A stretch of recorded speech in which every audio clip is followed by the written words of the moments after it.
Hola, ¿qué tal? Bienvenidos todos. Bueno, pues el día de hoy vamos a hablar sobre el proceso para la preparación antes de una sesión con psicodélicos. Los psicodélicos, ya hablaremos de ellos, ¿no? Son estas sustancias que ahorita están muy de moda, ¿no? En distintos aspectos, distintos ámbitos, tanto terapéuticos, chamánicos, recreativos, ¿no? Pero para tener una adecuada sesión, minimizar los riesgos y potenciar los beneficios, se requiere una serie de pasos para poder prepararnos desde los días o incluso semanas previos a la toma de este tipo de sustancias. Así que comencemos hablando un poquito sobre este tema.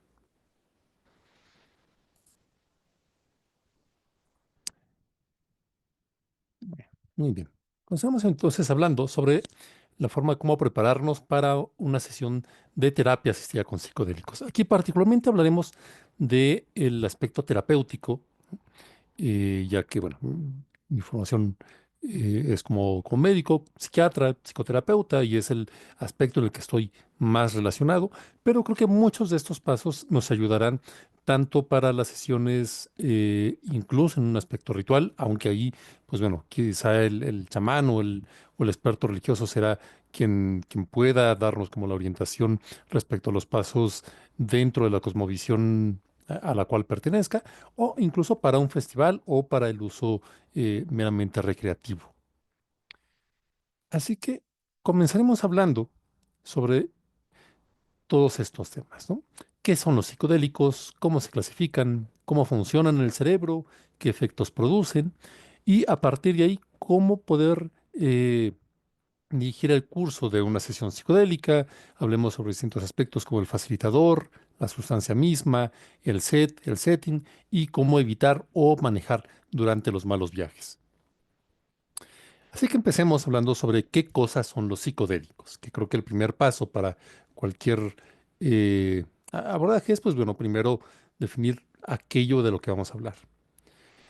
Pues bueno, la palabra psicodélica o psicodélicos se acuña en los 60, es un neologismo, es decir, es una palabra moderna, creada a partir de raíces griegas por Humphrey Osmond, ¿no? Humphrey Osmond fue un investigador y psiquiatra de esta década, donde hubo este boom psicodélico y asociado mucho con la contracultura, pero también abordado desde el poder médico en los Estados Unidos. Psique, la raíz griega que se refiere al alma o la mente, misma que tiene en común la palabra psicología o psiquiatría, y el verbo delun, que significa revelar, es decir, manifestar, ¿no? Quitarle el velo. Entonces, los psicodélicos serían aquellas sustancias capaces de manifestar la mente, ¿no? O revelar la mente, poder ver todo aquello que permanece oculto. Otra palabra muy relacionada es la palabra enteógeno, acuñada por Wasson. Wasson era un micólogo, estudió también pues de los psicodélicos, particularmente de los hongos eh, psilocibe que llegaron a Estados Unidos a través de María Sabina y de Wasson. Y entonces se acuña la palabra enteógeno, igual de raíces griegas, en, dentro de, theos, Dios, y genos, originar, ¿no? Una palabra que tiene que ver con engendrar, ¿no? Con generar algo, ¿no? Entonces, un enteógeno sería aquella sustancia capaz de generar o producir esa sensación de endiosamiento o de tener al Dios dentro. Esto relacionado pues con los usos rituales que suelen tener estas sustancias. ¿Cómo se clasifican los psicodélicos? Bueno, aquí hablaremos un poco sobre la clasificación psiquiátrica o la clasificación farmacológica de este tipo de sustancias. Si hablamos de los psicotrópicos, es decir, psicotrópico es cualquier sustancia que tiene un efecto en la mente, ¿no? Es decir, que están dirigidos hacia la mente, veremos un montón de sustancias diferentes. Muchas de ellas quizás sean, entrar en la categoría de drogas de abuso, algunas quizá no tanto, y hablaremos un poquito ahorita al respecto sobre si los psicodélicos entrarían o no en esa clasificación de drogas de abuso. Pero tenemos, por ejemplo, el tabaco como su propia categoría, ¿no? Siendo la nicotina la sustancia activa, ¿no? Que podemos encontrar en los vapes o en los cigarrillos. Los opioides, tanto naturales como sintéticos, es decir, todas aquellas sustancias originalmente derivadas del opio, pero que también hay sustancias sintéticas que comparten mecanismos químicos similares, como el mismo opio, la heroína, la morfina, incluso medicamentos para el dolor tan comunes como el tramadol pertenecen a esta clasificación. La cannabis tiene su propia categoría, es decir, la planta de la marihuana, con los distintos componentes que tiene, como el tetrahidrocannabinol, el THC, es decir, la sustancia responsable de los efectos pues meramente psicotrópicos, redundancia de la marihuana, ¿no? La sustancia que pone, ¿no? Que produce estos efectos de estar pacheco, ¿no? Y el CBD, el cannabidiol, es decir, aquella sustancia que sí es legal y que está ampliamente estudiada por la comunidad médica científica, ¿no? Con usos principalmente para el dolor, muchos usos también psiquiátricos, para ansiedad, eh, insomnio, etcétera. Pero no solamente estos, hay miles, ¿no? O quizá no miles, pero muchísimos cannabinoides, ¿no? Que entrarían en esta categoría. Los sedantes hipnóticos, es decir, sustancias capaces de producir relajación, producir sueño, calmar la ansiedad, eh, entraría quizá el alcohol, aunque el alcohol suele tener también como su propia categoría, ya que tiene algunas acciones un tanto distintas. Las benzodiazepinas, fármacos como el clonazepam, el diazepam, alprazolam, etcétera. Y los barbitúricos, que ya prácticamente no se usan, al menos en psiquiatría, pero siguen siendo usados como anestésicos. El lado contrario serían los estimulantes, sustancias que producen eso, estimulación, hiperactivación, ¿no? Te dan para arriba, como la cocaína, la misma cafeína, las anfetaminas, medicamentos para el déficit de atención, como el metilfenidato, que es un derivado de metanfetaminas, etcétera. Los solventes, sustancias de grave riesgo neurológico, desgraciadamente muy poco estudiadas y asociadas también a la marginalidad. Sustancias como el pegamento, limpiador para PVC, el activo, ¿no? Muchos derivados del benceno. Y en su propia categoría tendríamos a los psicodélicos y afines, ¿no? Ahorita veremos cuáles son estos afines. Tenemos psicodélicos en sentido amplio y en sentido estricto, pero digamos que en sentido amplio entran varias sustancias, como los honguitos, los hongos psilocibes, el LSD, la ayahuasca, el MDMA, la ketamina, el peyote, eh, etcétera. Dentro de esta clasificación hay subclasificaciones de las cuales comenzaremos un poquito más adelante. Ahora, sobre los riesgos de los psicodélicos, ¿no? Si podrían clasificarse o no como una droga de abuso. En esta gráfica vemos en el eje de las X, ¿no? Vemos qué tan peligrosa es la sustancia en cuanto a qué tan probable es llegar a una dosis letal, ¿no? Una dosis que pues ponga en riesgo la vida. Y en el eje de las Y, el potencial de dependencia, ¿no? Qué tan adictiva es una sustancia. Entonces veremos que cada una está clasificada en distintos colores, los opioides en color rojo, los estimulantes en este como verde oscuro, depresores o sedantes en negro, anestésicos en morado, la marihuana en verde claro, verde brillante, y en azul los psicodélicos. Entonces veremos que, por ejemplo, en cuanto a peligrosidad, es decir, qué tan cercano está tener una dosis letal, tendríamos, por ejemplo, opioides como la heroína o incluso el alcohol, ¿no? Es decir, para entender un poquito más de esta gráfica, la heroína se acerca al 0,2 en esta tasa de dosis activa sobre dosis letal, es decir, la dosis activa es el 0,2 de la dosis letal, es decir, el 20%. Si subes la dosis activa, la dosis necesaria para tener una experiencia 5 veces, ya estarías muy cercano a la dosis letal.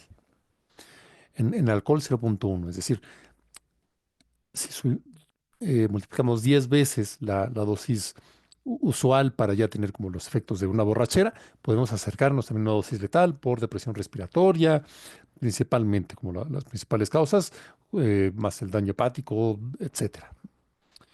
Y así tenemos pues el resto de sustancias. Veremos que, por ejemplo, MDMA o mescalina sí pueden tener una dosis activa un tanto más cercana a la dosis letal, no tanto como la heroína, pero vaya, sí pueden, son sustancias en las que sí tendremos que tener cuidado respecto a las dosis. Ahora, hay otras sustancias mucho más seguras, como la psilocibina o el LSD, en el que la tasa de dosis activa sobre la dosis letal es de apenas del 0,1%, ¿no? Es decir, para que tomando LSD o psilocibina lleguemos a una dosis letal, tendríamos que multiplicarlo por 1000, ¿no? Es decir, si una dosis usual de hongos psilocibes que contienen psilocibina es alrededor de 2 a 3 gramos, tendríamos que tomar entre 2 a 3 kilos de hongo seco, que es una bestialidad, para llegar a tener una dosis letal de psilocibina, ¿no? Que realmente ni siquiera se conoce cuánto es la dosis letal en humanos, ¿no? Estos son estudios en ratas, ¿no? Eh, por otro lado, tenemos la capacidad de adicción. ¿Qué tan adictiva es una sustancia? A sustancias muy adictivas como los opioides, la nicotina del tabaco o la cocaína, que serían quizás las tres más adictivas que existen, y la nicotina es legal, ¿no? Los opioides son legales en el ámbito médico, ¿no? La cocaína, pues es así, es una droga ilegal.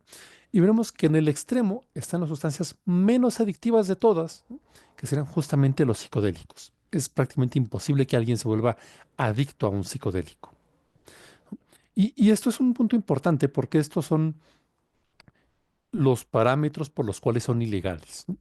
En el 71, con la prohibición de Nixon, se formularon como estos listados de estupefacientes, ¿no? Tomando en cuenta dos ejes, ¿no? La capacidad de beneficio y la capacidad de perjuicio, ¿no? Y entonces tenemos la capacidad de daño, ¿no? Por ejemplo, sustancias de alta capacidad de beneficio y alta capacidad de daño, como los mismos opioides, ¿no? Es decir, si producen, pueden llegar a ser letales, ¿no? Como el fentanilo, por ejemplo, o pueden llegar a ser altamente adictivos, pero también tienen un gran beneficio para el tratamiento del dolor, por ejemplo, en pacientes con cáncer, pacientes con dolor crónico, pacientes posoperados, etcétera, ¿no?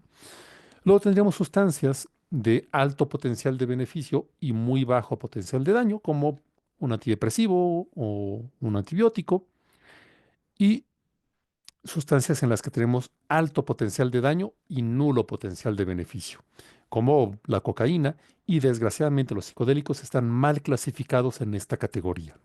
Aquí vemos que realmente el potencial de daño es muy bajo y el potencial benéfico es realmente bastante alto. Recuerdo las investigaciones que ha habido en los últimos 20 años, ¿no? Razón por lo que deberían ser reclasificados. Pero bueno, observando ahorita respecto a los daños, ¿no? Veremos que también que estos dos ejes, el potencial de beneficio y el potencial de daño, no dependen tanto de las sustancias, sino de la forma en la que se usa, del contexto en el que se usa e incluso de la dosis.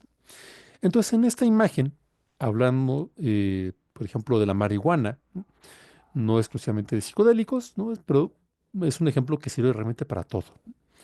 Veremos que, por ejemplo, entonces, potencial de beneficio y potencial de daño, ¿no? Bajo o alto cada uno.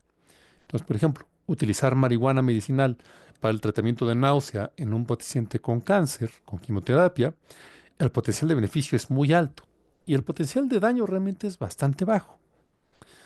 Si usamos, por ejemplo, la marihuana para socializar, pues bueno, el beneficio va a ser medio, ¿no? El riesgo quizá va a ser un poquito más alto, pero sigue siendo bajo. Pero si ya la necesitamos para poder encajar, si no estamos marihuanos, no podemos socializar, no podemos encajar en un grupo, entonces ahí el potencial de daño es quizá un poco más alto porque se va a convertir en una dependencia, ¿no? Y porque nos va a impedir desarrollar habilidades sociales que no dependan de la marihuana, ¿no? Aunque el potencial de beneficio, pues bueno, también está presente, ¿no? Manejar un auto mientras estamos con los efectos de marihuana, el potencial de beneficio va a ser nulo y el potencial de daño va a ser bastante alto.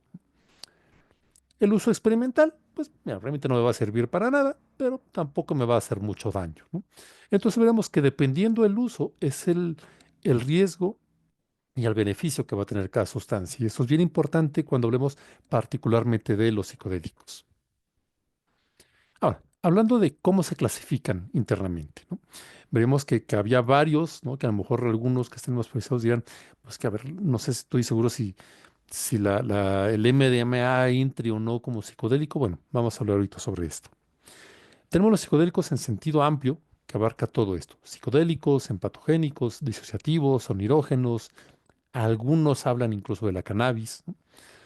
Y los psicodélicos en sentido estricto, que es específicamente estos, los llamados psicodélicos clásicos. ¿Qué hacen? Digo, hacen muchas cosas, pero particularmente sus efectos más notorios serán alteraciones en la percepción y su relación con la experiencia mística, de la cual hablaremos más adelante. Eh, Otras categorías, ya en los psicodélicos en sentido amplio, tendremos, por ejemplo, los empatógenos o entactógenos, sustancias capacidad de mejorar la empatía o de generar esta sensación de cercanía. Disociativos, ¿no? Sustancias que se utilizan en anestesia para separar las sensaciones corporales de la mente consciente. Los onirogénicos, es decir, sustancias que inciden en la forma en la que percibimos los sueños. Y la cannabis con algunas características disociativas, algunas alteraciones en la percepción que hacen que sea su propia categoría. ¿Cuáles serían ejemplos de estos? Por ejemplo, psicodélicos en sentido estricto tendríamos los hongos psilocibe, que contienen psilocibina, el LSD, la ayahuasca, el peyote, el sapo, ¿no? El sapo bufo, vaya. Dentro de los empatógenos tendríamos particularmente el MDMA, es una sustancia que tiene algunos efectos parecidos a los psicodélicos, pero tiene otros que hacen su propia categoría como empatógeno, ¿no? Y mejorar las relaciones interpersonales.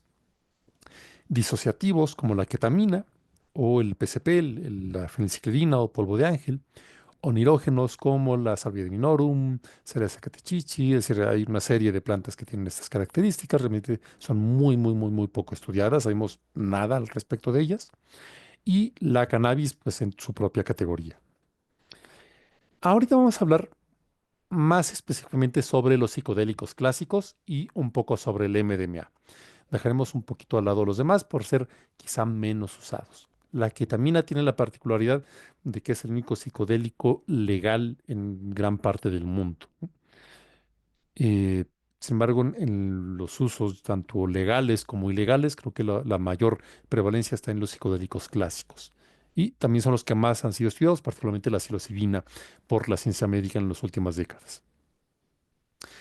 Hablando de ciencia médica, ¿cómo funcionan los psicodélicos en el cerebro? ¿Qué le hacen a las neuronas y qué le hacen al cerebro y por qué producen los efectos que producen?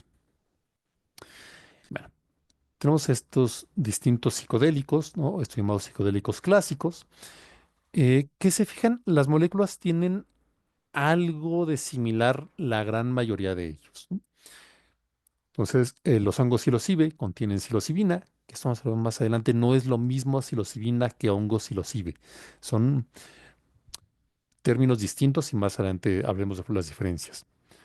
La ayahuasca, que es una mezcla de varias plantas y tiene distintos componentes, pero el que tiene los efectos psicodélicos es el DMT, la dimetiltriptamina, sustancia que nosotros producimos normalmente. Es un neurotransmisor que todos los seres humanos producimos.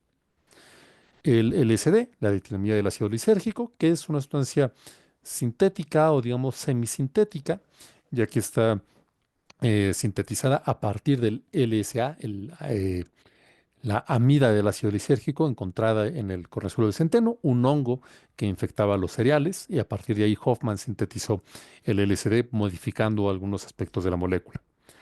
La mescalina, que es la sustancia activa del cactus como el peyote de México o el San Pedro de Sudamérica, y el 5-MeO-DMT o 5-metiloxidimetiltriptamina del sapo bufo, ¿no? Del bufo alvarius, ¿no? Se fijan, pues solo tiene un grupo metilo y un grupo oxígeno eh, pegado a la misma molécula del DMT de la ayahuasca, ¿no? Entonces son moléculas bastante similares. ¿Qué tienen en común estas moléculas? Se parecen a la serotonina. La serotonina es un neurotransmisor que produce el cerebro de forma natural, que sirve para un montón de cosas diferentes. La serotonina, bueno, los neurotransmisores son moléculas que ayudan a comunicarse una neurona con otra.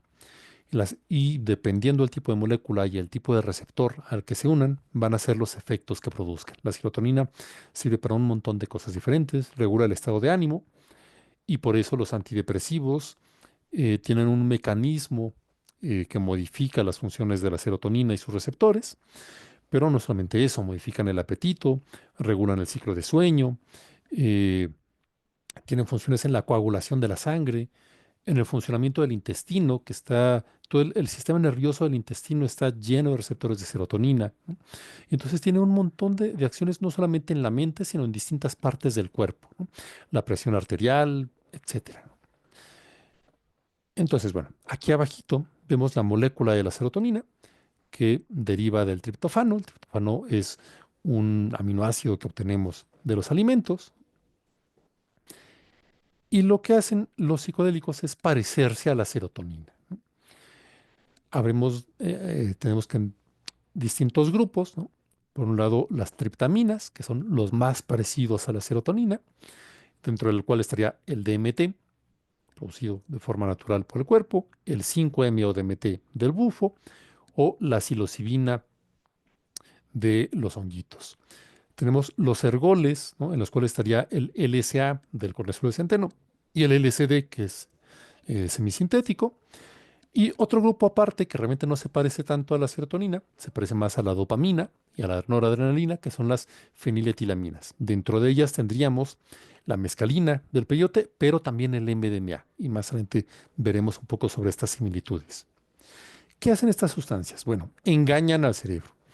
Digamos que se hacen pasar por serotonina cuando no lo son. Y entonces se van a pegar a los receptores que normalmente tienen las neuronas para la serotonina. Podemos pensar en esto como si fuera una chapa y una llave, ¿no? Y entonces el neurotransmisor, en este caso la serotonina, es la llave y la chapa es el receptor. Cuando se une la llave correcta con la chapa correcta, podemos abrir la puerta. Y entonces al abrir la puerta vamos a producir una serie de cambios en la neurona que lo recibe, ¿no? Que se active, que se inactive, que produzca más neurotransmisores, que produzca menos, dependiendo del tipo de receptores, es el tipo de respuesta que va a producir. La serotonina tiene muchos tipos de receptores diferentes, particularmente en el tipo 2, subtipo A, es el receptor 2A de serotonina, es al que se pegan los psicodélicos. Todos los psicodélicos es como si tuviéramos una copia de la llave, que no es la llave original, pero abre la misma puerta, ¿no? Entonces, este es el receptor donde se pega el DMT que producimos de forma natural y es al que se van a pegar el LSD, la mescalina, la psilocibina e incluso también el MDMA. ¿Qué pasa cuando se pegan a esa parte de la neurona? Bueno, producen una serie de efectos no totalmente estudiados, pero quizá el más remarcable es esta hiperconectividad. Esta imagen es una imagen de un artículo de Petri de 2014, eh, que parte de un diseño de resonancia magnética con una técnica específica para medir las conexiones del cerebro a través de resonancia y que es quizá la imagen más popular cuando se habla de ciencia o neurociencia de los psicodélicos. Si se han visto alguna otra plática al respecto, están muy familiarizados con esta imagen. Al lado derecho tenemos personas que tomaron un placebo, es decir, que tomaron una sustancia sin ningún efecto, y del lado derecho personas que tomaron psilocibina, es decir, la sustancia activa, en este caso sintética, ¿no? De los hongos psilocibe. Y lo que vemos es que cada región del cerebro está representada con un color diferente, ¿no? Y el tamaño del círculo es el tamaño del área y vemos cuántas conexiones tiene esa área con otras áreas diferentes. Lo que ocurre con la psilocibina es este estado de hiperconectividad, este estado que Robin Cajar Harris, uno de los mayores investigadores sobre la psilocibina, le llama esta entropía cerebral, este caos cerebral hiperconectado de una región con otra, con otra, con otra, y que nos permite también tener una mayor flexibilidad, tanto neuronal como cognitiva. Al haber más conexiones, nos permite cambiar patrones, nos permite dejar a un lado las conexiones reverberantes que tenían que ver con las adicciones, que tenían que ver con los pensamientos de minusvalía, de yo no sirvo, soy insuficiente, ¿no? Y poder cambiarlos. Hace el cerebro más flexible. y que entonces un proceso de psicoterapia, que es fundamental, pueda tener efectos eh, catalizados, ¿no? De efectos aumentados de forma exponencial. Y eso es bien importante, se necesita la psicoterapia, ¿no? Si tenemos un cerebro más flexible, simplemente se puede modificar más fácil, para bien o para mal, ¿no? Un mal proceso de psicoterapia sin psicodélicos es malo, pero un mal proceso de psicoterapia con psicodélicos es todavía peor, ¿no? Entonces, esta hiperconectividad, a ver, es un arma de doble filo, ¿no? Porque aumenta los potenciales benéficos, pero también aumenta el potencial de daño. Entonces, también es algo que hay que tomar en cuenta. ¿Qué hace al generar esto? Pues bueno, desincronizar estas redes fijas, mal adaptativas, las redes que tienen que ver con todo esto que comentaba, adicciones, pensamientos depresivos, pensamientos de culpa, obsesiones, y poder crear nuevas conexiones con nuevos pensamientos, con nuevas redes cognitivas, con nuevas redes neuronales, facilitando entonces el proceso de la psicoterapia, ¿no? Entonces es como una especie de reseteo para poder cambiar la forma en la que está conectado nuestro cerebro y cambiar la forma en la que están conectadas nuestras propias ideas de uno mismo y del mundo en general. ¿Cuáles serían los efectos de los psicodélicos? Hablando un poco más de la fenomenología, es decir, cómo se siente la experiencia psicodélica. Bueno, realmente es un tema complicado, ya que una de las características es la inefabilidad, es decir, la incapacidad de ponerlo en palabras. Pero algunos estudiosos han tratado de definir cuáles son como las categorías o los niveles de esas experiencias. Uno de ellos, Stanislav Grof, un psiquiatra muy activo en los años 60 y que sigue vivo en nuestros días, eh, hizo muchos experimentos con LSD en los 60 y a partir de ahí desarrolló estos cuatro niveles de la conciencia. Primero, la barrera sensorial, es decir, las experiencias meramente estéticas y abstractas, es decir, la parte divertida, ¿no? El ver las luces, ¿no? El ver halos alrededor de los objetos, todo esto que sirve en un rave, que sirve en una fiesta, pero que a lo mejor no tiene tanto potencial terapéutico. En un segundo nivel, las experiencias biográficas, después las experiencias perinatales, es decir, todas esas que tienen que ver con la muerte y el renacimiento, y finalmente las experiencias transpersonales. Primero hablaba de estas experiencias sensoperceptivas, es decir, cambios en nuestra percepción, cambios en la forma en la que percibimos el mundo, que quizá no están tan relacionados con el proceso terapéutico, pero sí con el uso lúdico, ¿no? Y con el uso recreativo. Por ejemplo, ver patrones geométricos, distorsiones visuales, halos alrededor de los objetos, estas luces un poco tornasol en el cielo, ¿no? Las postimágenes o la palinopsia, es decir, este efecto clásico cuando vemos la mano y entonces hay como imágenes congeladas o fotogramas congelados en el movimiento, ¿no? Como si el movimiento se quedara estático. A eso servían estas postimágenes o polinopsia o fenómenos de sinestesia, ¿no? Es decir, la coordinación entre distintos sentidos, ¿no? Y entonces, por ejemplo, poder eh, sentir colores o ver sonidos o ver sabores, ¿no? Y esta interconexión entre distintas modalidades sensoriales. En un segundo nivel tendremos las experiencias biográficas, ¿no? Aquellas experiencias relacionadas, por ejemplo, con las teorías psicoanalíticas, el revisar la historia de vida, relacionadas también con las teorías sobre trauma, ¿no?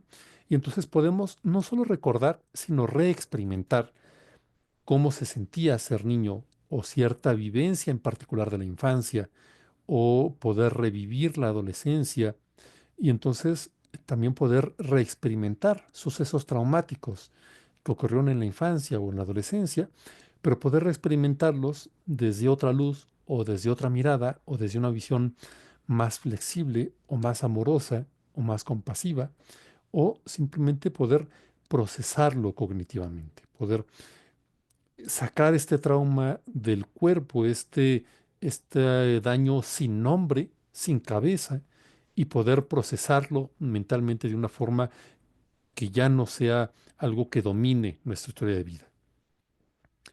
En un tercer nivel, y es lo que mayormente define la teoría grofiana, tendremos las experiencias perinatales, es decir, las experiencias que tienen que ver con el proceso del nacimiento.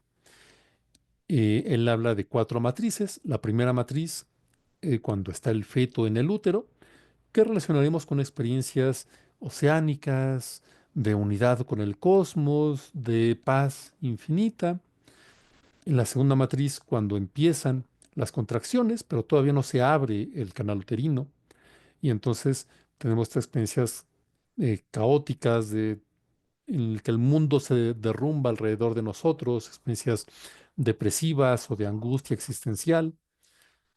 En la tercera matriz se abre el canal de parto y entonces el feto empieza a empujar a través del cérvix y a través de la vagina para poder nacer, ¿no? Y entonces vemos estas experiencias de lucha y que pueden ser experiencias bien angustiantes, pero ya hay una luz al final del túnel. No es como la segunda matriz en la que simplemente el mundo colapsa alrededor. Aquí ya hay un lugar a donde ir. Y entonces hay experiencia también de lucha porque ahí el feto empieza a moverse para poder atravesar, ¿no? Son experiencias de lucha, de combate, pero también experiencias eróticas. Es la primera vez que el feto entra en contacto con otra piel. Realmente está entrando en contacto con los genitales de su madre, ¿no? Y entonces su piel es la primera vez que es sentida por algo más que no es el líquido amniótico. Y entonces también puede haber esta primera erotización del feto. Y finalmente, la cuarta matriz o estas experiencias de muerte y renacimiento, estas experiencias de iluminación, en la que muere el feto y nace el bebé. Muere una parte de nosotros y renace una parte diferente o alcanza un estado de iluminación o de conciencia mayor. Esto puede o no tener relación con las experiencias perinatales, digamos, reales, pero podemos verlo también como una alegoría metafórica de este proceso del morir y del renacer que va a ser bien importante en las experiencias psicodélicas, ¿no? Este proceso de muerte y renacimiento. Muere una parte mía y nace una parte diferente.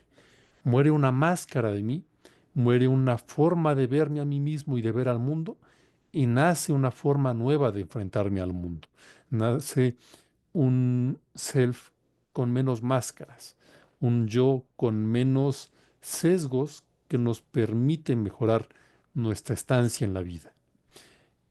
Esto vamos a retomarlo en un momento porque aparece en distintas culturas, ¿no? A través de los ritos de paso, no solamente con psicodélicos, sino a través de distintas experiencias de vida.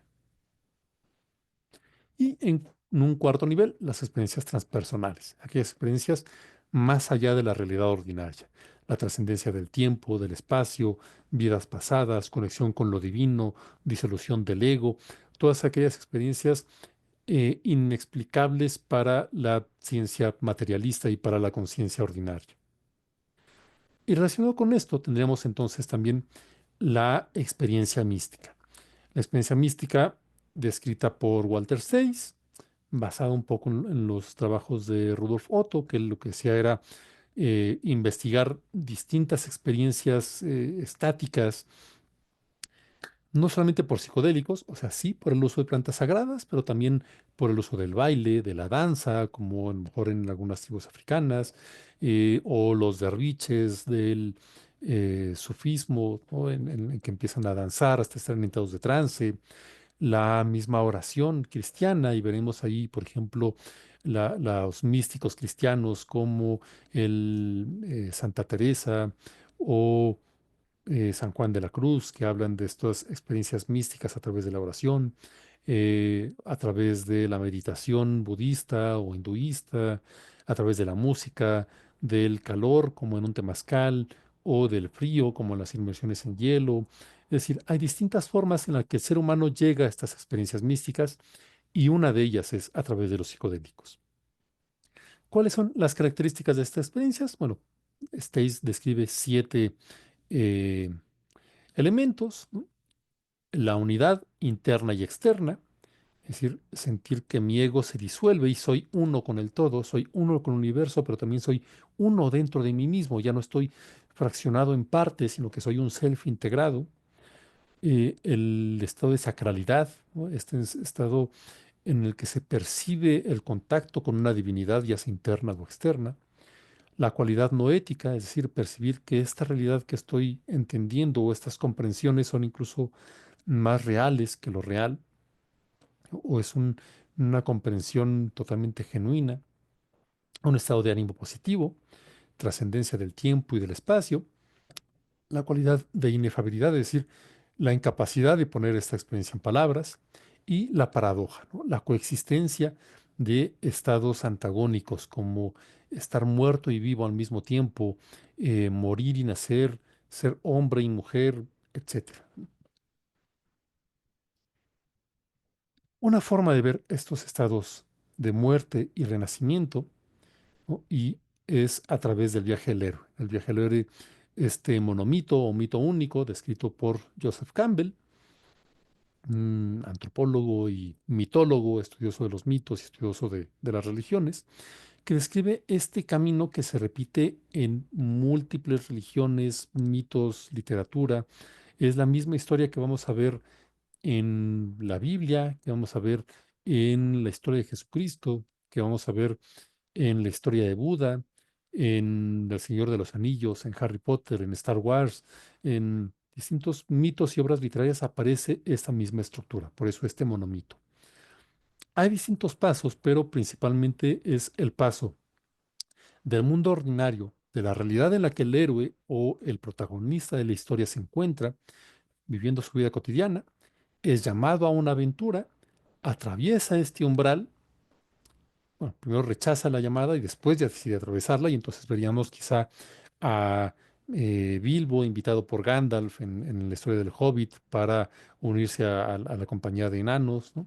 O Harry Potter recibiendo la carta de Hogwarts, o Luke cuando Obi-Wan le da la espada láser de su padre, o quizá también veríamos eh, la anunciación en la Virgen María, ¿no? De que va a engendrar al Mesías, o cuando Jesús es reconocido por Juan el Bautista, ¿no?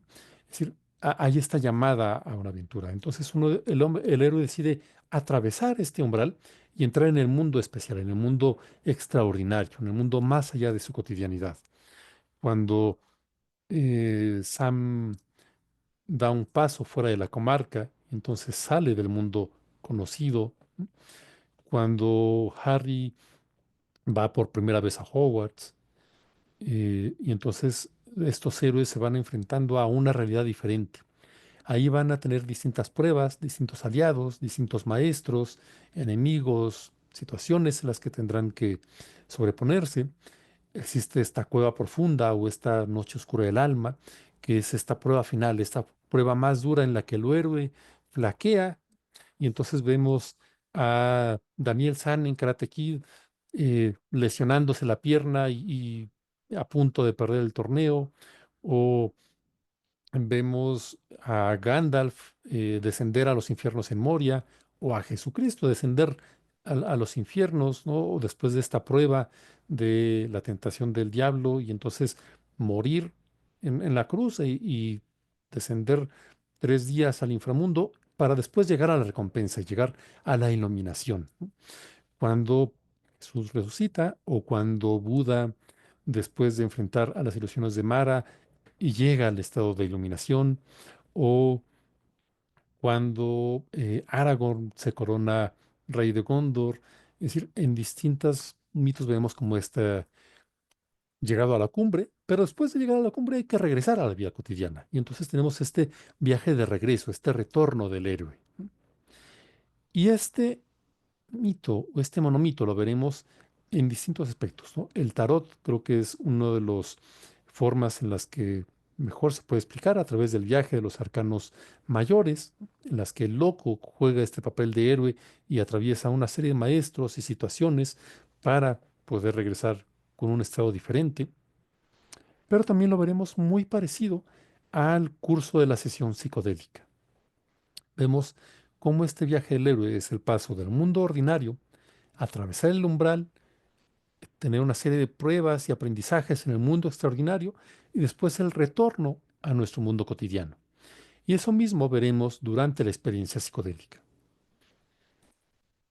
Durante un proceso de preparación, después atravesar el umbral y vivir esta experiencia extraordinaria durante la sesión psicodélica, para poder regresar a la vida cotidiana con un nuevo aprendizaje, con un nuevo matiz, con una nueva forma de ver la vida durante el proceso de integración.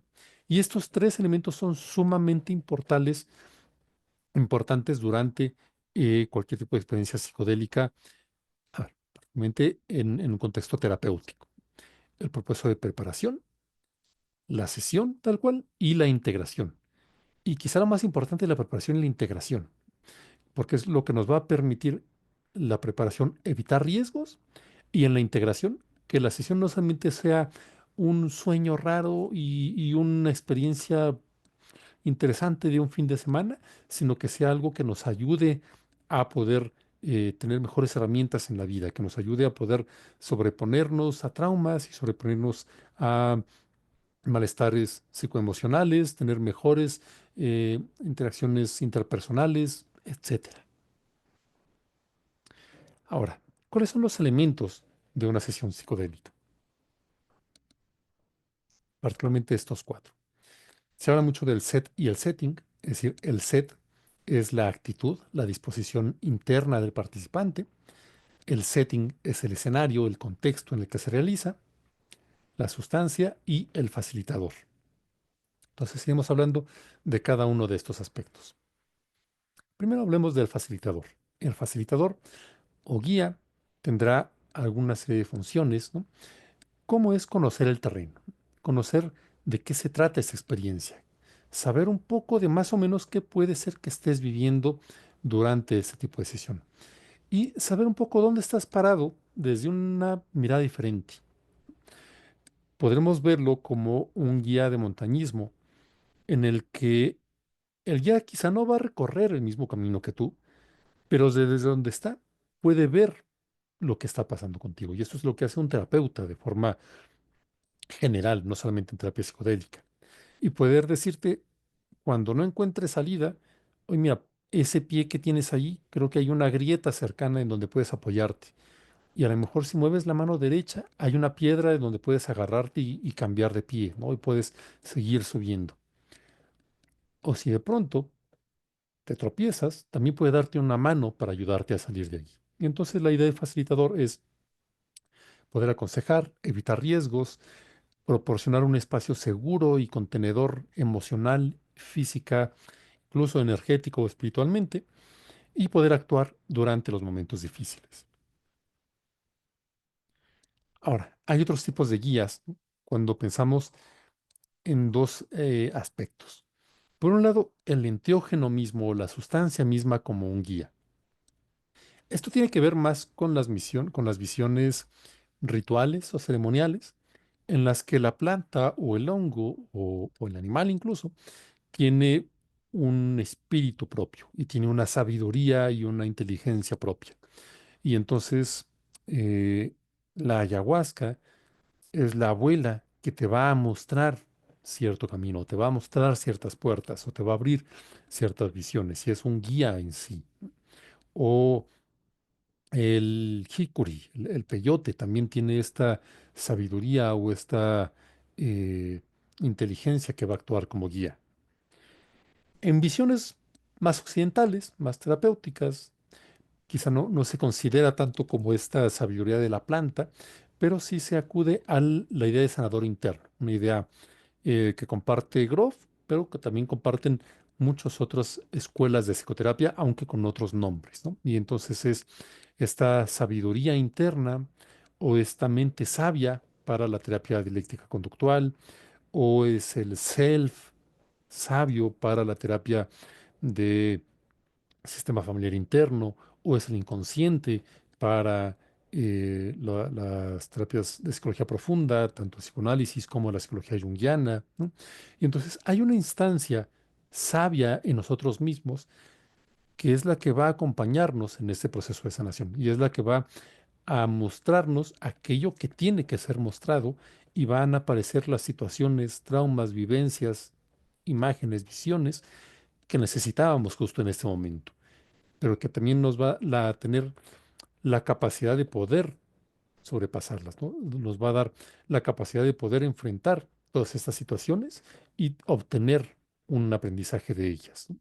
Y este senador interno, que suena de repente muy hippie pachamama, es algo que ha estado siendo también estudiado en el ámbito científico, ¿no? Investigadores justamente como Robin Cajar Harris tiene algunos estudios sobre esta idea de si existe o no esta noción de senador interno, y que es la misma noción sobre la que se basan los estudios de MDMA para el uso de estrés postraumático. Entonces, este senador interno está también teniendo una validación, es un constructo que tiene una validación también científica porque se observa en la mejoría de las personas. El segundo elemento es la sustancia per se. Hay que conocer la sustancia, hay que saber qué cosa estamos tomando, cuánto estamos tomando, cuánto nos va a durar, qué efectos podemos tener, etcétera. Entonces podemos conocer algunos, como los hongos, como el LSD, como el MDMA, y tener una idea al menos, por ejemplo, de las dosis, ¿no? Una dosis promedio de hongos será entre 2 a 3 gramos, alrededor de 100 microgramos de LSD o alrededor de 80 a 100 miligramos de MDMA. Más abajo, pues bueno, serán dosis más ligeras, algunas incluso tal vez sin efecto. Más arriba, pues ya nos iremos a dosis que pueden ser más retadoras y en algunos casos, pues sí están relacionadas también con la mayor probabilidad de efectos adversos, ya sea durante o después de la sesión. Por eso también es importante mantenerlos dentro del rango de dosis seguras. ¿Cuánto dura? Un viaje con hongos o con psilocibina entre 5 a 6 horas. Con LSD son viajes más largos de hasta 12 horas. MDMA es similar a la psilocibina, pero un poco más corto, alrededor de 4 a 5 horas. Vamos a hablar de dos en particular, que son los hongos y el MDMA, porque son los que más han sido estudiados por la ciencia médica. Y hablemos un poco sobre la psilocibina y los hongos. Los hongos no son lo mismo que la psilocibina, por dos razones. Una, una cuestión meramente química, una cuestión técnica, científica. Los hongos eh, del género Psilocibe hay varias especies. La más conocida y la que es comúnmente cultivada es el Psilocybe cubensis o San Isidro, pero en comunidades indígenas se utilizan otras especies como el Psilocybe mexicana o pajarito o el Psilocybe cerulescens, conocido como derrumbe, etcétera. Entonces hay varios hongos que tienen psilocibina. La psilocibina es la sustancia activa del hongo, pero no es la única. El hongo también tiene psilocibina y tiene psilocina. Tiene estas dos componentes que actúan sobre el cerebro. Pero tiene un montón de otras cosas. Tiene vaciosina, tiene proteínas, tiene otros aminoácidos, tiene un montón de sustancias diferentes, tiene otros alcaloides que tienen algún otro tipo de efectos, etcétera. Entonces, es todo un cóctel químico que no solamente es psilocibina. Y esto nos lleva a cometer errores químicos, porque si alguien dice que se tomó 2 gramos de psilocibina es una cantidad absurda. 2 gramos de hongo que tendrán aproximadamente unos 20 miligramos de psilocibina, poco menos. Las dosis que usualmente se utilizan en investigaciones científicas es psilocibina sintética, alrededor de 20 a 25 miligramos, dependiendo del protocolo de investigación, que equivalen a unos 2 o 3 gramos de hongo. Entonces, primero, es un error técnico químico llamarle psilocibina a los hongos. O decir, estoy tomando microdosis de psilocibina. No, no estás tomando microdosis de psilocibina. Estás tomando microdosis de hongo psilocibe que contiene psilocibina. Y la segunda es una cuestión que tiene que ver con esta mirada espiritual, de respetar el espíritu del hongo y no reducirlo a una molécula, ¿no? El hongo es mucho más que solo psilocibina y tiene un contexto ritual y tiene un contexto, digo, religioso y tiene todo un aura alrededor que no puede reducirse solamente a un compuesto químico. Entonces, por estas dos razones, tanto química como espiritual, es erróneo decir que es lo mismo hongo psilocibe que psilocibina. ¿Cuánto tienen los hongos? Pues bueno, vemos aquí que aproximadamente entre el 0,6 y el 1% de psilocibina. Entonces, 10 gramos de hongo fresco recién cultivado o recién recolectado, cuando se deshidrata, gran parte es agua, como habrán visto cuando si deshidratan un champiñón, y nos quedará aproximadamente 1 gramo de hongo seco por cada 10 gramos de hongo fresco. De ese gramo de hongo seco, si lo redondeamos al 0,7%, tendría unos 7 miligramos de psilocibina. para alcanzar una dosis de 25 miligramos, que es la que se utiliza para investigación, por ejemplo, en trastornos depresivos, aproximadamente tendríamos entre 2 y 3 gramos de hongo seco, con mucha variedad porque pues no todos los hongos van a tener la misma concentración. Además de eso, contienen psilocina. La psilocibina, para actuar en el cerebro, primero se convierte en psilocina y luego ya actúa. Y el hongo tiene los dos. Tiene psilocibina, que después se va a convertir en psilocina, y tiene psilocina directamente. ¿Cuál es la otra sustancia de la que vamos a hablar? El MDMA. El 3,4-metilendioximetanfetamina, que es el nombre completo, el nombre químico del MDMA. MDMA es la abreviatura o las siglas de este nombre químico. Es conocido también como éxtasis en el ambiente de fiestas, de rave, de música electrónica, Molly o simplemente M. Y hay distintas formas en las que lo podemos observar. En cristal, que es digamos la forma más pura, el clorhidrato de, de MDMA, 1 gramo de MDMA, es decir, de clorhidrato, tiene aproximadamente el 85% de MDMA. Es decir, 100 miligramos de cristal tendrán aproximadamente 85 miligramos de MDMA. Pero también se puede encontrar en pastillas, que es la forma más común de observarlo en las fiestas, ¿no? O en el ambiente de- recreativo. Puede encontrarse en polvo, ¿no? O en la forma pura en cristal. Mencionaba que la MDMA pertenece al grupo de las fenilmetilaminas, ¿no? Grupo que se parece más bien a la dopamina, no tanto a la serotonina, y que comparte características, por ejemplo, con la mescalina, que es la sustancia activa del peyote, con las anfetaminas, con las metanfetaminas, como el metilfenidato, un medicamento para el déficit de atención, el cristal, el crico de la calle, y entactógenos como el MDMA. ¿Qué hace? Bueno, de forma simplificada, actúa sobre el receptor 2A de serotonina, es decir, tiene estos efectos psicodélicos, menos potente que el LSD o que la psilocibina, pero también los tiene. Pero también actúa potenciando la concentración que hay de dopamina y de noradrenalina. Entonces, y de serotonina. Entonces, potencia estos tres neurotransmisores. Vas a tener más de todo, más los efectos especialmente psicodélicos, y esto va a tener una serie de efectos en el cuerpo y en el cerebro. Los efectos psicoemocionales que nos dan los potencial terapéutico, sensaciones de amor, de conexión, de empatía, de afecto, de cercanía, disminución de la ansiedad, aumento del reconocimiento de rostros amigables, positividad, también cierta excitación, pero el riesgo son los efectos físicos, como el aumento de calor, de sudoración, deshidratación, palpitaciones, taquicardia, sensación de nerviosismo, de ansiedad, rechinar los dientes, bruxismo, es decir, el apretar las mandíbulas, aumento de la presión arterial, aumento de la frecuencia cardíaca, insomnio y pérdida de apetito, es decir, todos los efectos anfetamínicos, ¿no? Todos estos efectos adrenérgicos, que son por los cuales hay que tener cuidado en las dosis.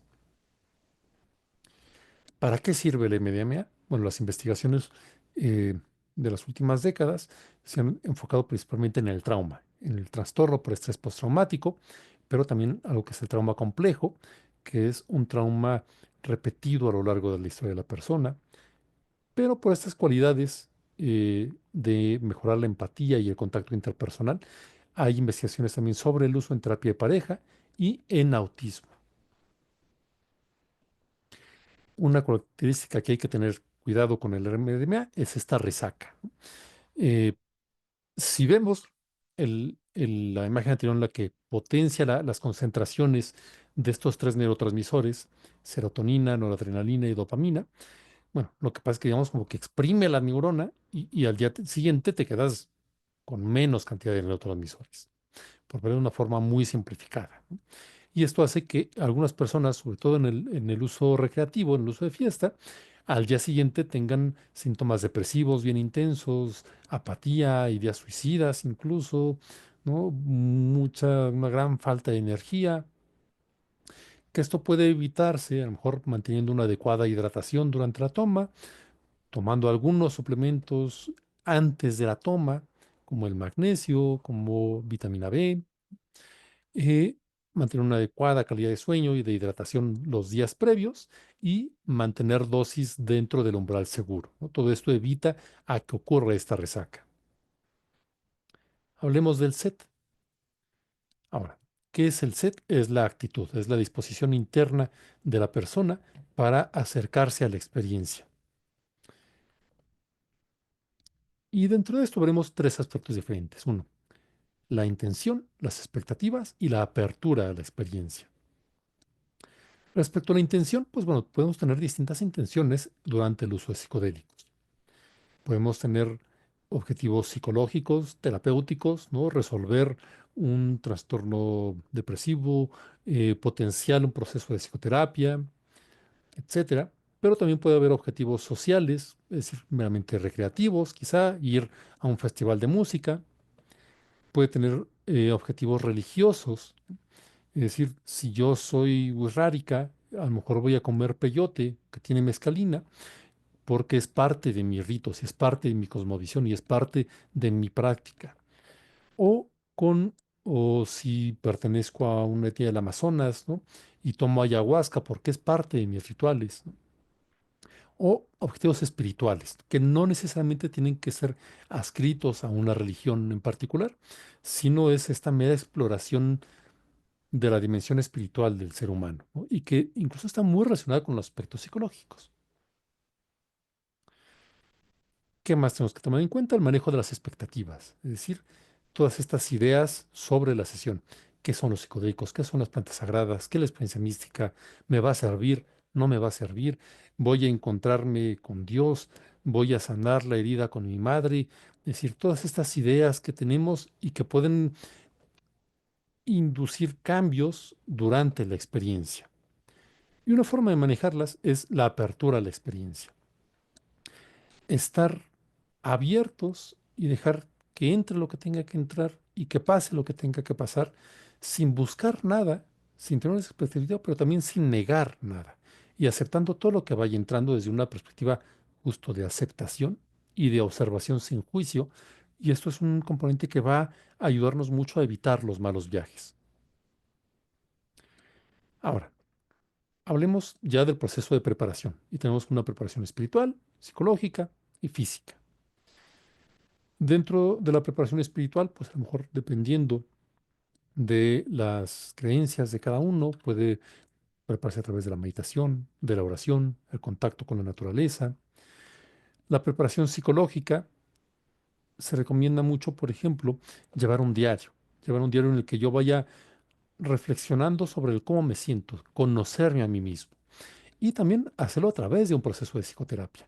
Si ya estoy en un proceso de psicoterapia, o acercarme a un terapeuta, o acercarme al mismo facilitador que idealmente sea también psicoterapeuta, para poder entender cuáles son mis objetivos al acercarme a la sesión psicodélica, cuáles son las expectativas que tengo, cuáles son mis vivencias traumáticas, cuáles son las creencias que me gustaría modificar e ir reflexionando al respecto.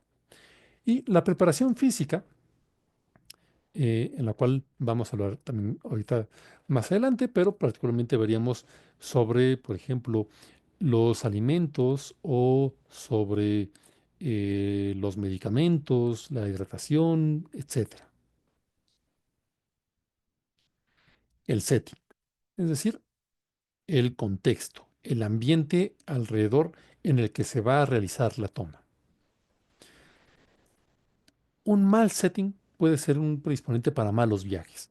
No es lo mismo que me tome unos honguitos en una cabaña segura en el bosque a que me los tome a la salida de un antro cuando voy a tener que tomar un Uber o subirme al metro o atravesar una carretera o cuando voy a estar expuesto a estímulos, ¿no? A gente en la calle, ¿no? Es decir, entonces el setting va a ser bien importante. Que se recomienda tener una cama, un catre, un lugar donde poder acostarme, una colchoneta, un sillón o un lugar donde pueda estar el guía o facilitador, que haya un acceso rápido al baño, que esté aislado del ruido, que no quiero que durante mi experiencia estén pasando los autos o haya personas hablando en el pasillo, ¿no? Que esto puede interferir en cómo estoy viviendo la sesión psicodélica. Y lo más importante, que sea un lugar seguro. que sea seguro, seguro físicamente, que nadie va a entrar, que no voy a estar en riesgo mi integridad física o emocional, que no me voy a golpear, no voy a caer de un balcón, no voy a pegarle una ventana, no me va a dar frío o demasiado calor, pero también seguro emocionalmente, que esté suficientemente contenido, y esto es la labor prioritaria del facilitador. Y hay distintos tipos de setting, distintos tipos de escenario, desde los más rituales, por ejemplo, una velada mazateca, hasta los más clínicos, como en los protocolos de investigación en Estados Unidos y Gran Bretaña, o estos settings intermedios neochamánicos, que pueden ser en la naturaleza o pueden ser en un lugar cerrado, con ojos abiertos, con ojos cerrados, con música, sin música, con música grabada, con cantos, con instrumentos, en total silencio, etcétera. Quizá no haya un setting mejor o peor, pero sí cada uno tendrá características que modificarán nuestra experiencia. Ahora, el curso de la sesión. Pues bueno, hablando particularmente de honguitos, ¿no? De honguitos que tienen psilocibina, tenemos esta curva, en la que después de la ingesta, los primeros efectos los notaremos alrededor de la primera hora, perdón, la primera media hora. Alrededor de la primera hora y media, 2 horas, tendremos el pico, la cumbre de los efectos, e irán disminuyendo para ser casi nada alrededor de 4 a 6 horas. Durante estos tendremos distintos estados: la ingesta, los inicios, el pico, el periodo de estabilización, el aterrizaje y el fin de la sesión. En la primera etapa, después de que me comí los honguitos o tomé la cápsula de psilocibina o me tomé el polvo o cápsula de MDMA, pues bueno, ya no hay vuelta atrás, ¿no? No podemos sacarlos del cuerpo, así que solo queda abrocharse los cinturones y disfrutar el viaje. Pero puede ser retador, porque de pronto saber, ya me quiero bajar y ya no puedo, ¿no? Como cuando estamos en una montaña rusa. Así que lo importante es tener herramientas para poder saber cómo sortear de mejor forma este viaje. La primera etapa, pues bueno, mientras me acabo de comer los honguitos y estoy esperando a que me hagan efecto esta primera media hora, ¿qué puedo hacer? Pues bueno, a lo mejor puedo terminar de hablar con el facilitador, resolver las últimas dudas, aunque esto tendría que haberse hecho en la etapa de preparación, pero si queda alguna duda, pues a lo mejor poder resolver, hablar todavía sobre ella, buscar un lugar donde pueda recostarme, cerrar mis ojos y comenzar este proceso de introspección. En esta primera etapa tenemos este ir y venir entre estados ordinarios y no ordinarios, como este estado de umbral o de atravesar eh, el espejo que hemos visto en distintas representaciones del arte o en las películas, cuando estamos a punto de atravesar este portal. En la segunda etapa, los inicios, en los que todavía puedo hablar y deambular de forma espontánea, durará alrededor de la primera media hora, ¿no? Con los honguitos. Y bueno, ¿qué puedo hacer? Pues mira, lo recomendable es, aunque pueda hablar, mejor ya no hacerlo. Y ir para adentro. Poder simplemente observar, observar mi entorno y observar mi interior. Solo observar sin juicio, escuchar, sentir mi propia respiración, mis sensaciones corporales, el curso de mis pensamientos, la música a mi alrededor. Y esto nos va a ir poco a poco llevando a la experiencia con menos lucha. En algún momento puede existir un booster o un refuerzo, que se recomienda alrededor de la primera hora. Cuando algunas personas no notan todavía los efectos, pues bueno, lo recomendable es que este booster o dosis adicional no pase de la mitad de la dosis inicial. Es decir, si me comí 2 gramos de hongo, bueno, que no pase de 1 gramo más. Si me comí 3 gramos, bueno, que no pase de 1,5 gramos. Si tomé 80 miligramos de MDMA, bueno, que no pase de otros 40 para que en total sean 120. ¿Cuál es la idea de este refuerzo? Bueno, a lo mejor personas que pueden ser más resistentes requieren una dosis mayor, pero que no sea muy alta, porque a veces a lo mejor no necesitamos un refuerzo, solo necesitamos esperar un poquito más, ¿no? O adentrarnos un poquito más en la experiencia y en las sensaciones. Y si me tomo un booster más alto, un refuerzo más alto, pues voy a tener una dosis ya mucho más alta, que a lo mejor va a ser más difícil de navegar o va a ser más probable que presente efectos adversos. Si ya después de 2 horas de plano no tengo nada, bueno, igual tampoco se trata de forzar la experiencia. No necesita un tercer refuerzo, ¿no? Y solamente vivir esto, ¿no? Y tratar de sentir esto que estoy sintiendo o esto que estoy no sintiendo, y eso puede tener también un valor terapéutico. En la tercera etapa, que durará de hora y media a 2 horas, estaremos en la cumbre, en la que habrá distintos efectos físicos, mentales, emocionales o espirituales. Físicos, las sensaciones más intensas o este aumento de la percepción; mentales, la disolución del ego, del yo, la pérdida de la identidad, la pérdida del yo y la unidad con el todo; emocionales, que puede ser tanto de euforia y éxtasis divino, como el miedo a enloquecer o el miedo a morir; y espirituales, como esta sensación de unión con la divinidad, ya sea interna o externa, ¿no? Y convertirme en mi propia divinidad o en mi propia fuente de sabiduría. También sentir que estoy unido con el todo y que mi ego trasciende, y entonces a lo mejor también se puede tener esta visión pantallista en la que todo es divino. ¿Qué hacer? Abandonar las expectativas, ignorar los problemas, dejar a un lado las preocupaciones, los juicios, y poder solamente atravesar esta experiencia, dejarme llevar por esta disolución del ego, por este estado cumbre, y poder navegarla sin juicio, sin expectativas. En la cuarta etapa o de estabilización tendremos a lo mejor la siguiente par de horas, en la que habrá un flujo de experiencias continuo, un flujo de realidades, de ideas, de conclusiones, de sensaciones, y este ambiente cambiante, este continuo renacimiento, para posteriormente llegar al aterrizaje, quizá las 2 últimas horas del viaje, en las que podremos ir sintiendo que a lo mejor ya me empieza a dar un poquito de hambre, y empiezo a estar un poquito más consciente de mí mismo, de mi entorno.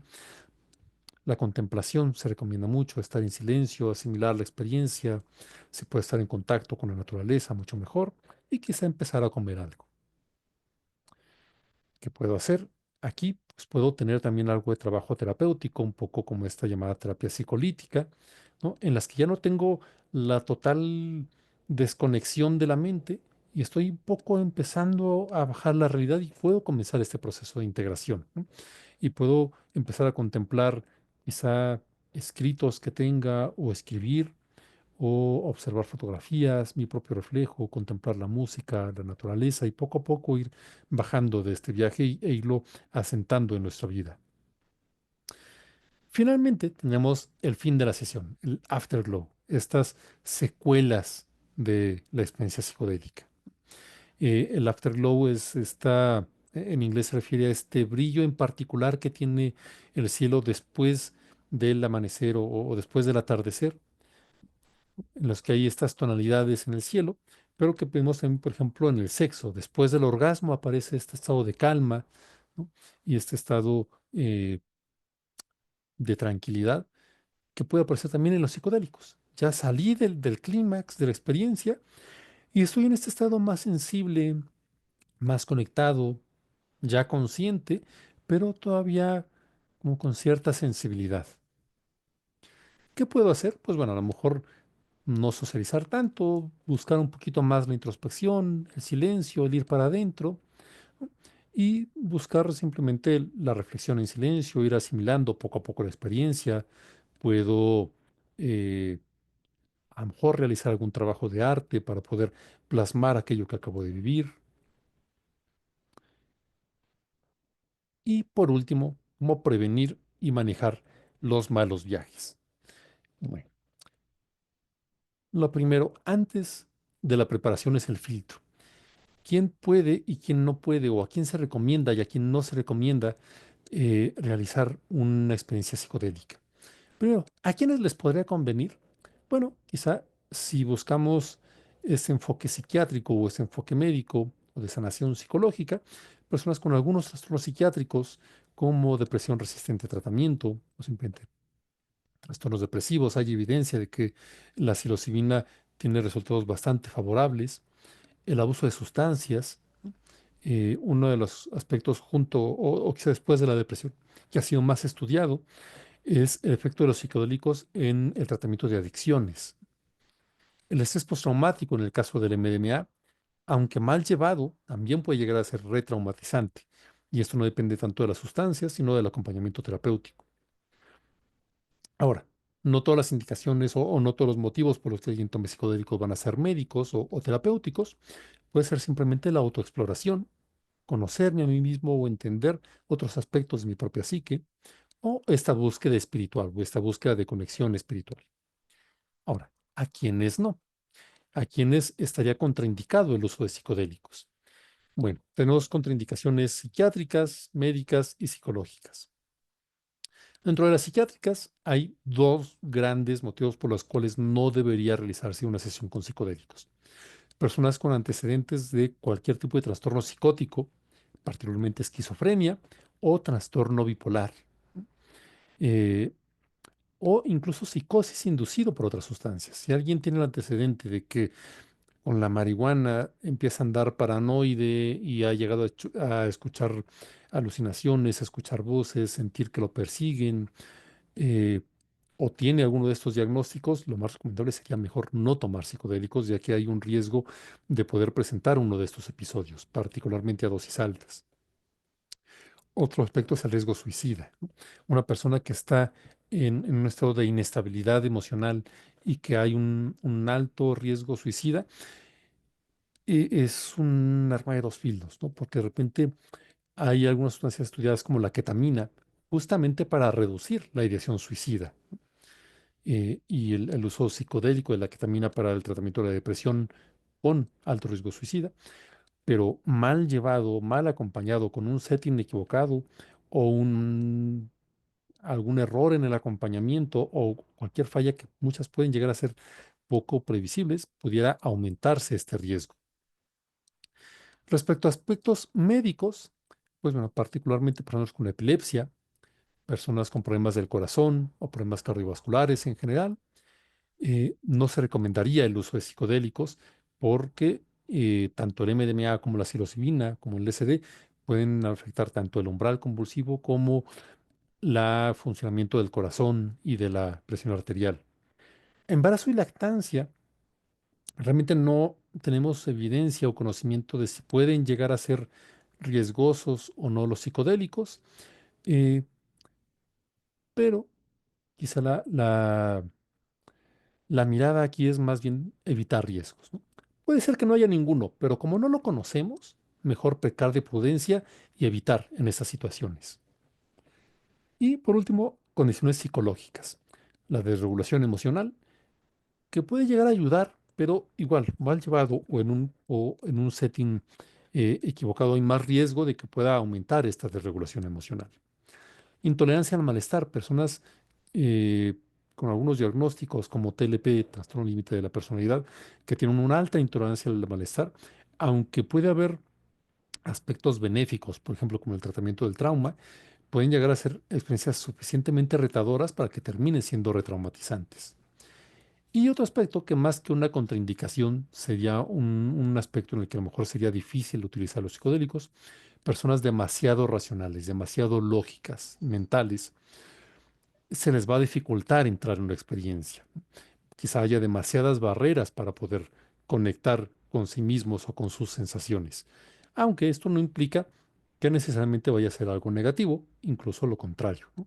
Puede que abra esta apertura a una mayor conexión con su propia emocionalidad y con su propio cuerpo. Sobre la preparación, pues bueno, el aspecto de los medicamentos es algo que tendrá que verse caso por caso y platicarlo con su psiquiatra. ¿Qué medicamentos psiquiátricos o medicamentos no psiquiátricos podrían o no combinarse con los psicodélicos? Pero aquí es bien importante tener una valoración médica personalizada para poder determinar el riesgo de algún medicamento en conjunto con algún psicodélico. Respecto a la alimentación, hay algunas medidas generales, por ejemplo, algunos días antes evitar café, bebidas energéticas, estimulantes, alcohol o grasas, ¿no? Para que pudieran interferir con la experiencia o que pudieran interferir simplemente desde un aspecto médico, ¿no? El que no se pueda absorber adecuadamente el hongo o el MDMA o lo que sea, porque hay muchas grasas o que puede ser incómodo durante la toma, ¿no? Si voy indigesto, así como un aspecto pues más espiritual, ritual, ¿no?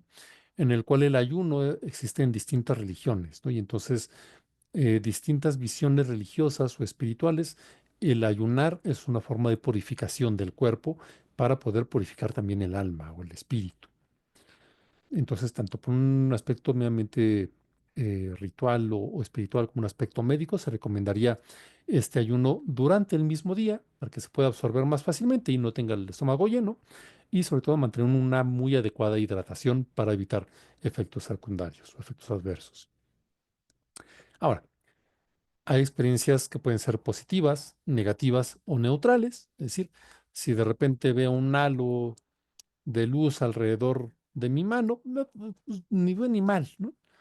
Si siento que me uno con el cosmos y sano el trauma, la herida con mi madre, pues bueno, es un aspecto bien positivo, pero de repente también puedo enfrentarme a la paranoia, a la confusión, al pánico, a una ansiedad terrible y que sean aspectos negativos de la experiencia.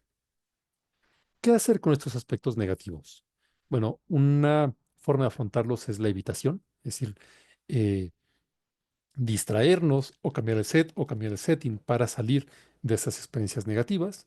Y el otro sería el enfrentarlos, la aceptación y la integración de estas experiencias a partir de justamente este enfoque de aceptación. ¿Cómo poder cambiar el set o el setting? ¿Cómo distraernos de este tipo de experiencias? Pues bueno, puedo distraerme con los objetos. Puedo enfocarme en recordar que es algo pasajero, enfocarme en mi respiración, técnicas de respiración como esta respiración, inhalar contando hasta 4 y exhalar contando hasta el 4, o buscar contacto físico o visual con la colchoneta, la cobija, otro participante, algo que me distraiga de aquello que estoy experimentando. O puedo cambiar el setting, puedo cambiar el entorno. Puedo salir del lugar, ir al baño, taparme, destaparme, cambiar el lugar en el que estoy y esto puede ayudarme a salir de esas experiencias difíciles. La otra forma es aceptarlas y afrontarlas, desde una mirada sin juicio, dejando ir, aceptando y con curiosidad de aquello que vaya experimentando, sin buscar nada y sin rechazar nada. También está bien expresarme en ese momento. Se puede llorar, gritar, moverse o sentir cualquier tipo de sensación o emoción durante la experiencia. No por eso va a ser un mal viaje o no por eso es una mala experiencia, sino poder simplemente darle puerta a todas aquellas emociones que normalmente tildamos de negativas. Hay esta alegoría del encuentro con la anaconda, ¿no? Con la serpiente, que es esta experiencia retadora. Si intentamos escapar de ella, la serpiente va a crecer, se va a empoderar y va a ser cada vez más atemorizante. Entre más intentamos escapar, la serpiente va creciendo y va a ser más terrible. Esta experiencia, entre más la rechazo, más angustia y más sufrimiento va a haber.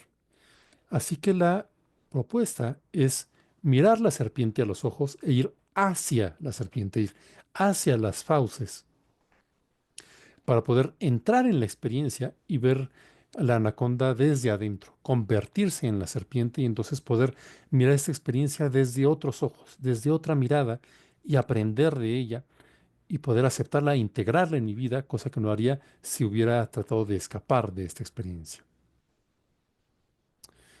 Y bueno, de esta forma resumimos un poco de los aspectos que habría que tomar en cuenta durante la preparación de psicodélicos, conocer la sustancia, conocer el setting y tener en cuenta todas estas herramientas para poder lidiar con aspectos difíciles o aspectos de riesgo, ¿no?